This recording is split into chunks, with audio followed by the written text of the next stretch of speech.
bang bang, chitty chitty bang bang, chitty bang bang, chitty chitty bang bang, chitty bang bang, chitty chitty bang bang. Oh, you chitty chitty bang bang, chitty chitty bang. Chitty Chitty Bang Bang, starring Dick Van Dyke and adapted from the book by Ian Fleming of James Bond fame, debuted in 1968. It tells the tale of eccentric inventor Caractacus Potts and his two children, Jeremy and Jemima. Bang bang, chitty chitty bang bang, our fine four-fendered friend. We believe this was actually a precursor to all the restoration car shows you see on television today.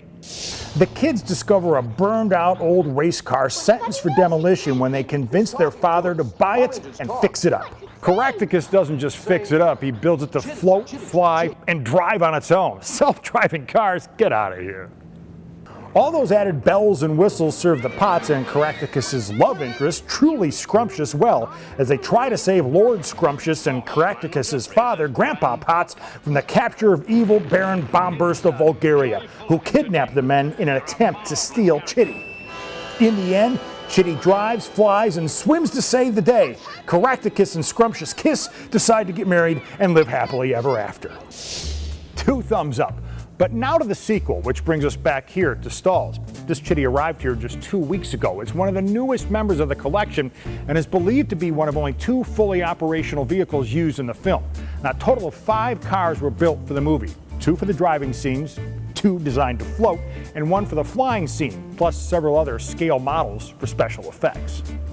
It's difficult to confirm, but this car was in at least 2 scenes in the movie. One where Lord Scrumptious is driving behind Chitty, tooting the horn, and where Chitty goes down the red staircase before leaving Vulgaria. It's also believed this was the car used in the self-driving scenes. How to know for sure? This car was built differently. Discerning viewers will notice the vertical strips in the grille as opposed to the horizontal bars on some of the other versions. It was also believed that this car was built narrower and with a higher steering wheel than some of the other versions. Excuse me. It's saying chitty chitty chitty chitty chitty chitty chitty chitty chitty chitty chitty chitty bang bang, chitty chitty chitty chitty bang bang, chitty chitty bang bang. You know, I never thought naming a car after a motor that sounds like Chitty Chitty Bang Bang was all that flattering, but in reality what resides underneath the bonnet, as they say across the pond, is an English-made Ford 3-liter V6. While Chitty was made to replicate an early 1900s race car, underneath it was very much 1960s blue oval technology. As good as Chitty looked, it actually performed better by air and sea than it did on land.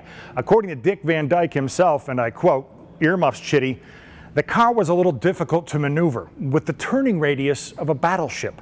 End quote. Ouch, babe.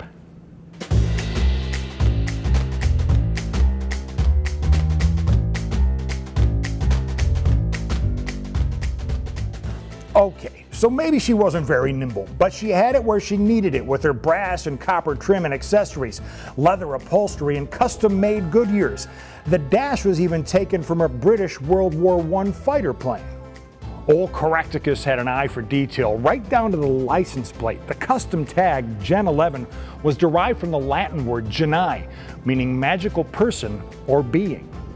With all of that style and magical movie performance, it's no wonder Chitty Chitty Bang Bang has been coveted by collectors and villains alike.